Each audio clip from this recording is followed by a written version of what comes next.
விழுப்புரத்தில் அரசு நலத்திட்ட உதவிகள் வழங்கும் விழாவில் முதலமைச்சர் ஸ்டாலின் பேசி வருகிறார். அதனை பார்க்கலாம். கடையேழு வள்ளல்கள்ல ஒருத்தரான காரி ஆட்சி செய்த மலையமான் நாடும் வீரத்தின் விளைநிலமான ராஜாதேசிங் ஆட்சி செய்த பகுதி இந்த விழுப்புரம் மாவட்டம். இந்த விழுப்புரத்திற்கு எத்தனையோ இலக்கிய புகழும் வரலாற்று பெருமையும் இருக்கு. கல்வெட்டுகளுக்கு கல் தொண்டூர், குடவரை கோயில்களுக்கு மண்டகப்பட்டு, பழைய கோயில்களுக்கு பனைமலை, பாறை ஓவியங்களுக்கு வரலாற்று பெருமைக்கு திருவக்கரை,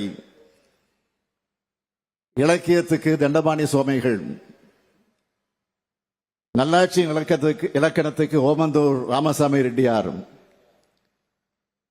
திராவிட அரசியலுக்கு மதிப்பிற்குரிய ஏஜி என அழைக்கப்பட்ட ஏ கோவிந்தசாமி அவர்கள். இப்படி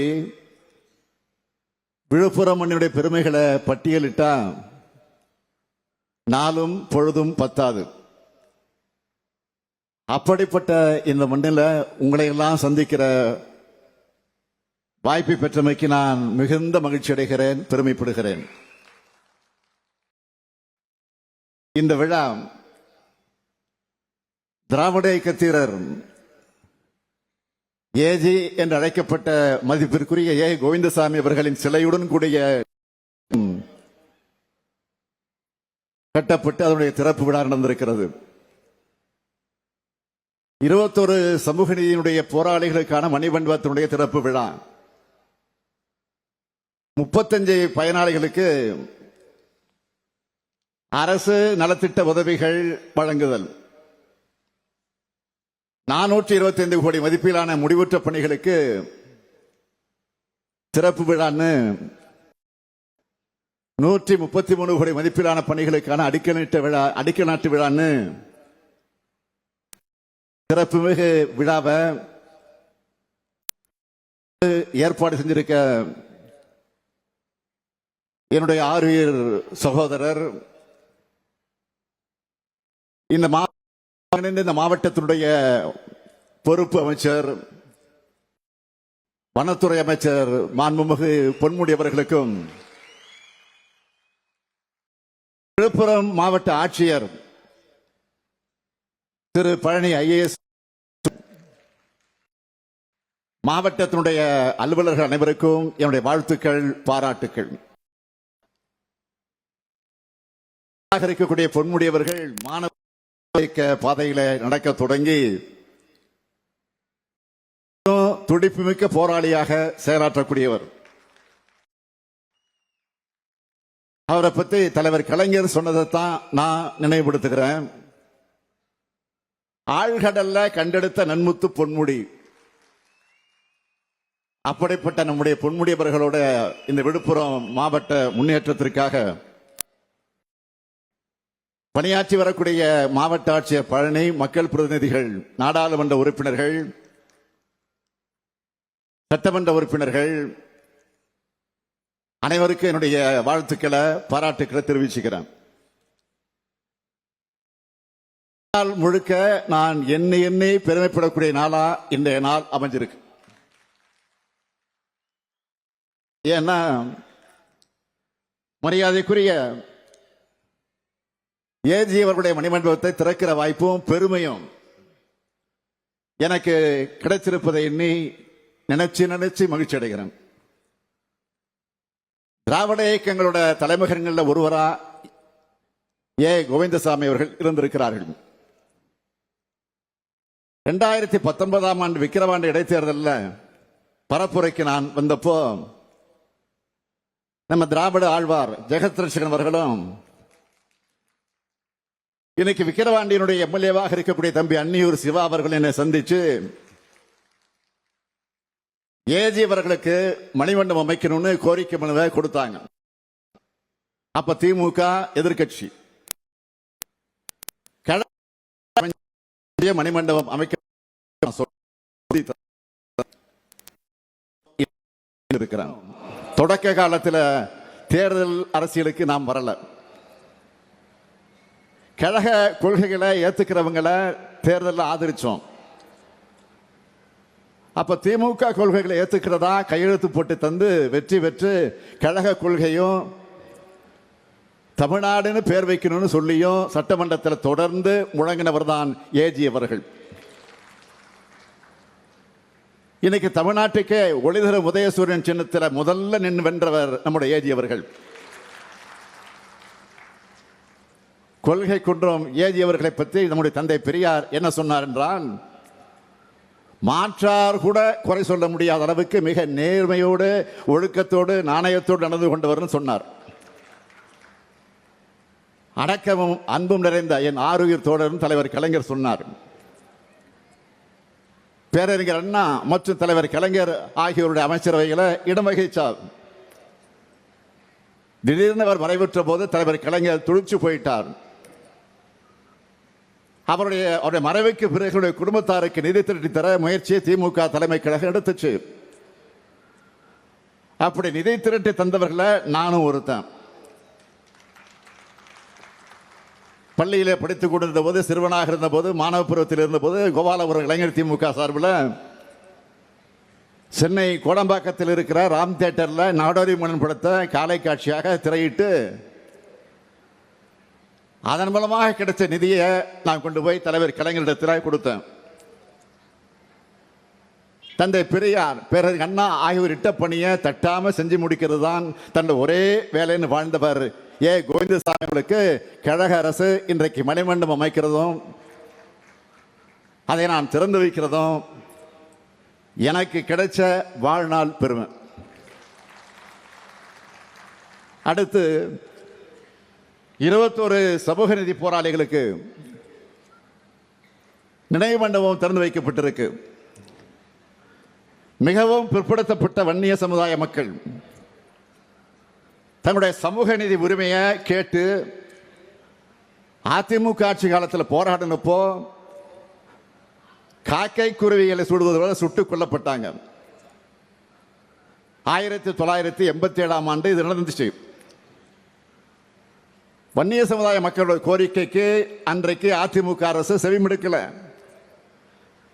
1989 ஆண்டு சட்டமன்ற தேர்தல் அறிக்கையில் தலைவர் கலைஞர் திமுக ஆட்சிக்கு வந்தா மிகவும் பிற்படுத்தப்பட்ட மக்களுடைய நியாயமான கோரிக்கை ஏற்று தனி ஒதுக்கீடு வழங்க வழிவகை செய்வோம் அப்படின்னு உறுதி கொடுத்தார். சொன்ன மாதிரியே தலைவர் கலைஞர் அவர்கள் முதலமைச்சர் நாற்காலிலே அமர்ந்து 43வது நாளில் மிகவும் பிற்படுத்தப்பட்டோருக்கான 20 விழுக்காடு ஒதுக்கீட்டை உருவாக்கி கொடுத்த வரலாறு தான் கலைஞருடைய வரலாறு, திமுக ஆட்சியின் வரலாறு. 13/3/1989 அன்று நடந்த அமைச்சரவை கூட்டத்தில் வரலாற்று புகழ்பெற்ற முடிவா மிகவும் பிற்படுத்தப்பட்ட வகுப்பினருக்கும் சீர்மரபினருக்கும் 20 விழுக்காடு தனி இடஒதுக்கீடு செய்யப்படும் அறிவிக்கப்பட்டுச்சு. இன்னைக்கு கல்வியில், வேலை வாய்ப்பில் மிகவும் பிற்படுத்தப்பட்ட சமூகத்து பிள்ளைகள் படித்து வேலைக்கு போய் முன்னேறுது.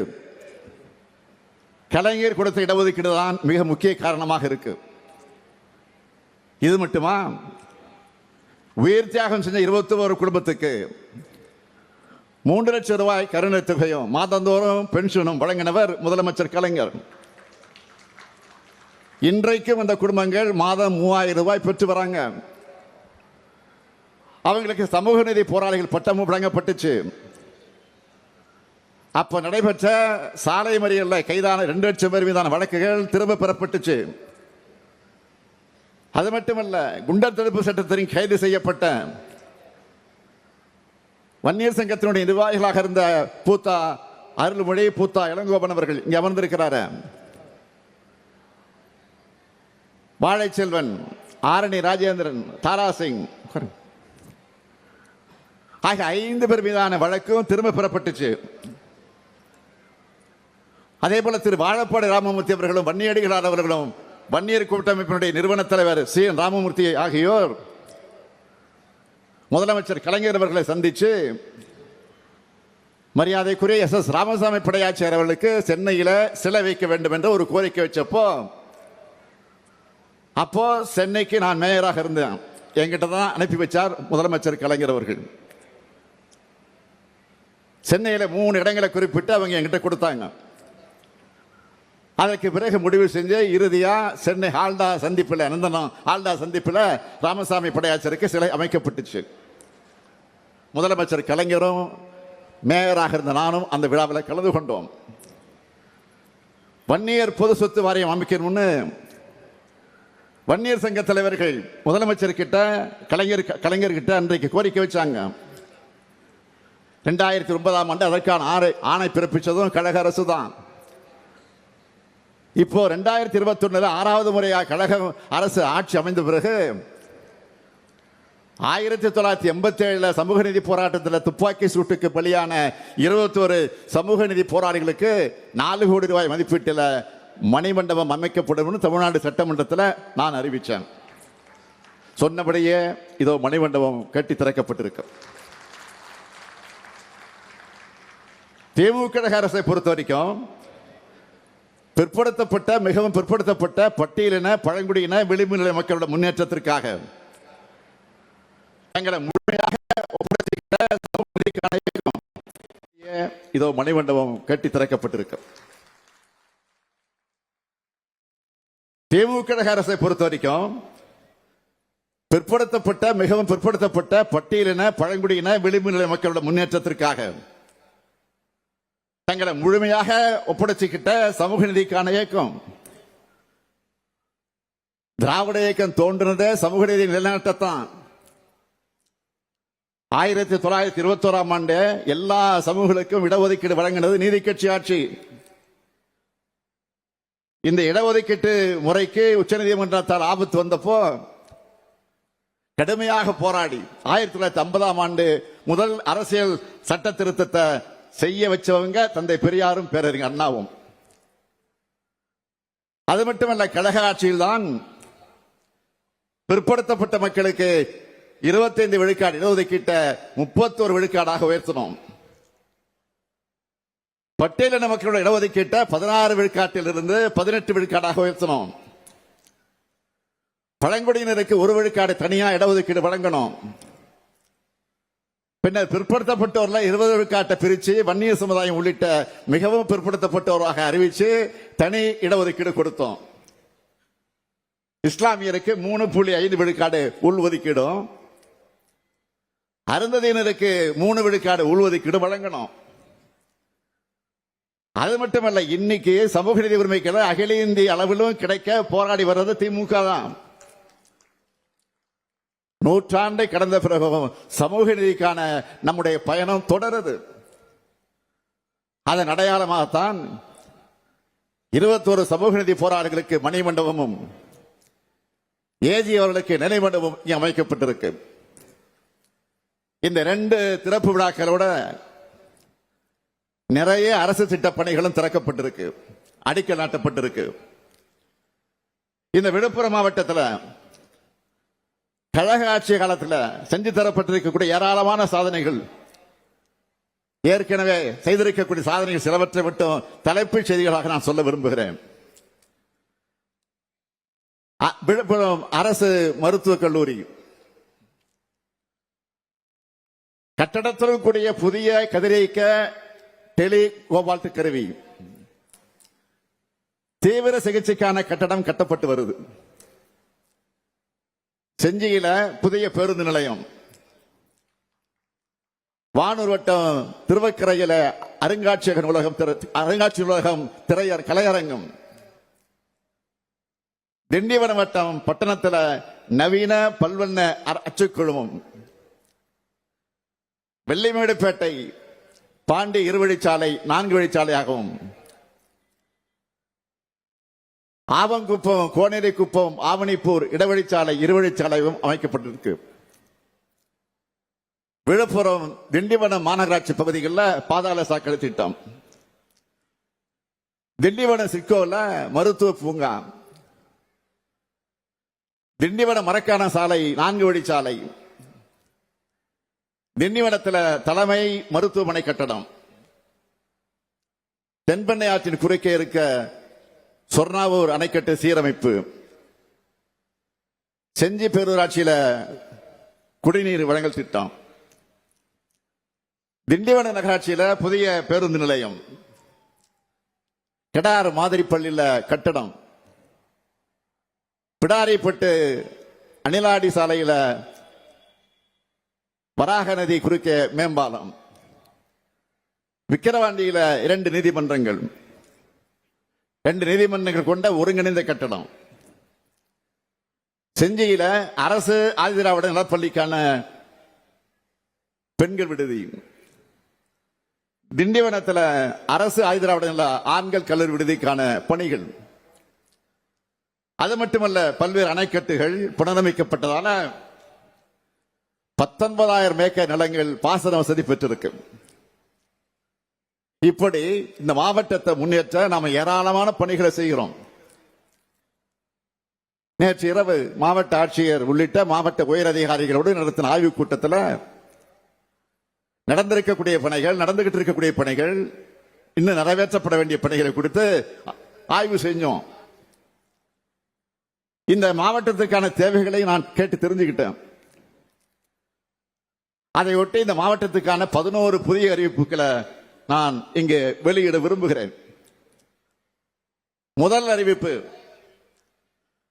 சாத்தனூர் அணையோட உபரி நீரை நந்தன் கால்வாயில இணைக்கிறதுக்கான ஊட்டு கால்வாய் அமைக்கணும்னு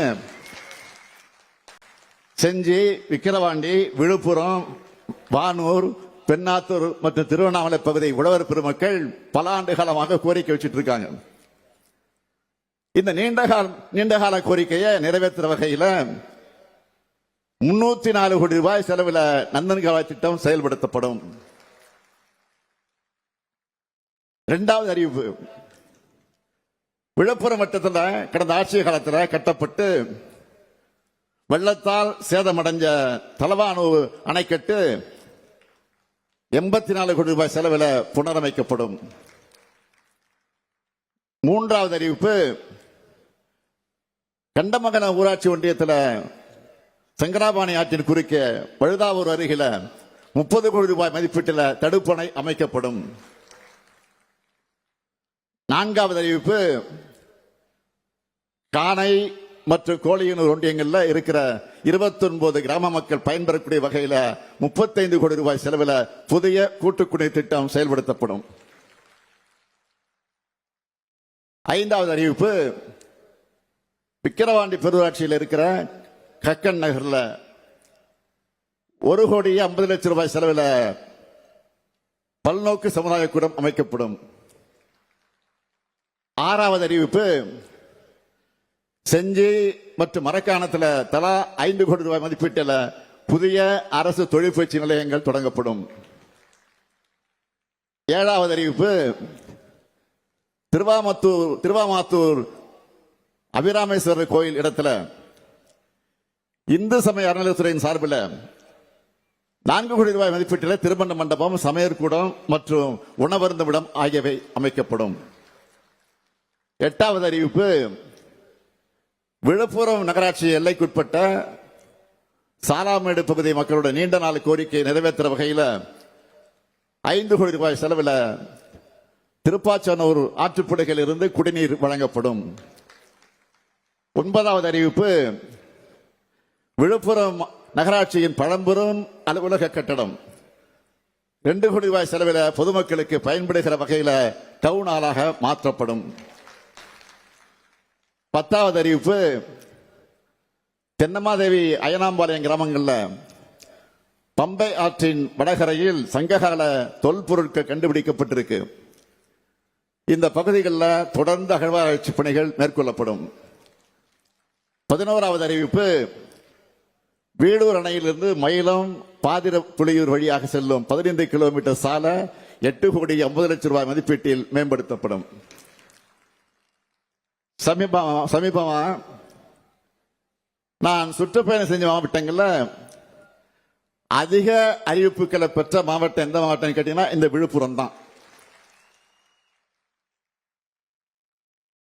நமக்கு நிதி ஒன்றுதான் தடையை தவிர வேற எந்த தடையும் கிடையாது. அதுலயும் நிதி இல்லைன்னு புலம்பிட்டு இருக்காம மக்கள் குறைகளை நீக்கிற, அதை நீக்கி நிறைவேற்றுகிற அரசா திமுக அரசு இருக்கு. சில எதிர்க்கட்சி தலைவர்கள் வெறும் குறைகளை மட்டுமே சொல்லிட்டு இருக்காங்க. அது ஆட்சியோட குறை இல்ல, அவங்க சிந்தனையில் ஏற்பட்டிருக்கக்கூடிய குறைபாடு. அவங்க தானும் நல்லது செய்ய மாட்டாங்க, அடுத்தவங்களையும் நல்லது செய்ய விட மாட்டாங்க. மக்களுக்கு நல்லது நடந்தா அவங்களுக்கு பிடிக்காது. அதை பத்தி எல்லாம் நம்ம கவலைப்படாம நாம நம்முடைய கடமையை தொண்டாற்றி கொண்டிருக்கிறோம். இதே விழுப்புரத்தில் பொன்முடி சொன்னார மாநாட்டை பற்றி, நான் அரசியல் அதிகம் பேச விரும்பல, ஒன்று மாத்திரம் சுட்டி காட்டுகிறேன். இதே விழுப்புரத்தில் தலைவர் கலைஞர் அவர்கள் 2004ஆம் ஆண்டு சொன்னது மாநாட்டில், அவர் சொன்னதை இன்னும் நான் மறக்கல. விழுப்புரத்தில் நடந்த திமுக மாநாட்டுக்கு முதலாக நான் தலைமை வகிச்சேன். பொன்முடி சொன்னது உண்மைதான்.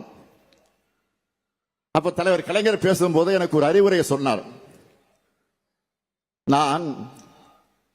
தலைவர் சொல்றார், நான் என்னோட 26வது வயசுல ஒரு மாநாட்டுக்கு தலைமை வகிக்கிற வாய்ப்பை பெற்றேன், கலைஞர். ஆனால் ஸ்டாலினுக்கு அந்த வாய்ப்பு 50வது வயசுல தான் கிடைச்சிருக்கு. இவ்வளவு தாமதமாக கிடைக்க காரணம், எதுவும் அவசரமாக விரைவாக கிடைக்கிறதை விட தாமதமாக கிடைச்சாதான் அதுக்கு வலு அதிகம், அந்த வலு உனக்கு சேர்ந்திருக்குன்னு குறிப்பிட்டார். சொல்லிட்டு இன்னொன்றையும் சொன்னார், எல்லோரும் உன்னை அங்கீகரிச்சுதான் நினைச்சுக்கிட்டு நீ நடைபெறக்கூடாது. எங்கிருந்து உனக்கு அங்கீகாரம் கிடைக்கலையோ அதை தெரிஞ்சுக்கிட்டு எல்லோரிடம் அங்கீகாரம் பெறணும் என்ற அணுகுமுறையை நீ கத்துக்கணும் அப்படின்னு சொன்னார். அந்த அறிவுரையை என் வாழ்க்கைக்கு வழிகாட்டு நெறிமுறையாக கொண்டு செயல்பட தொடங்கினேன். அதனாலதான் வாக்களிச்ச மக்களுக்கு மட்டும் இல்ல, வாக்களிக்காதவர்களுக்கும் சேர்த்து எந்த பாகுபாடும் பார்க்காம முதலமைச்சராக செயல்பட்டுக்கிட்டு இருக்கேன். என்னை பொறுத்தவரை நம்பர் 1 முதலமைச்சர் என்பதை விட நம்பர் 1 தமிழ்நாடு என்பதுதான் என்னுடைய இலக்கு. அதுக்காகத்தான் இந்தியாவே திரும்பி பார்க்கிற திட்டங்களை செய்கிறோம். நம்ம திட்டங்களால இந்த விழுப்புரம் மாவட்டத்தில் மட்டும் பயனடைகிற விவரத்தை சொல்றேன், கொஞ்சம் கேளுங்க. 3,38,600 சகோதரிகளுக்கு மாசம் 1000 ரூபாய் கலைஞர் மகளிர் உரிமை தொகை தரப்படுது. 13,969 மாணவிகளுக்கு மாசம் 1000 ரூபாய் புதுமை பெண் திட்டத்தில் தரப்படுது. 9,798 மாணவர்களுக்கு தமிழ் புதல்வன் திட்டத்தில் மாசம் 1000 ரூபாய் தரப்படுது. முத்தாய்ப்பாக 60,000 பள்ளி மாணவர்கள் முதலமைச்சருடைய காலை உணவு திட்டத்தில் சாப்பிடுறாங்க. அது மட்டுமல்ல, 28,000 பேருக்கு பல்வேறு வகையான பட்டாக்கள் வழங்கப்பட்டிருக்கு. 3,337 பேர் கலைஞர் கனவு இல்லம் பெற்றிருக்கிறாங்க. முதல்வரின் முகவரி திட்டத்தில் 2,63,144 மனுக்களை பெற்று அதற்கு தீர்வு கண்டிருக்கிறோம். இப்படி ஒவ்வொரு மாவட்டமா என்னால சொல்ல முடியும். விழுப்புரத்தில் அரசு நலத்திட்ட உதவிகள் வழங்கும் விழாவில் முதலமைச்சர் ஸ்டாலின் பேசி வருகிறார். அந்த காட்சிகளை நாம் தற்பொழுது பார்த்தோம்.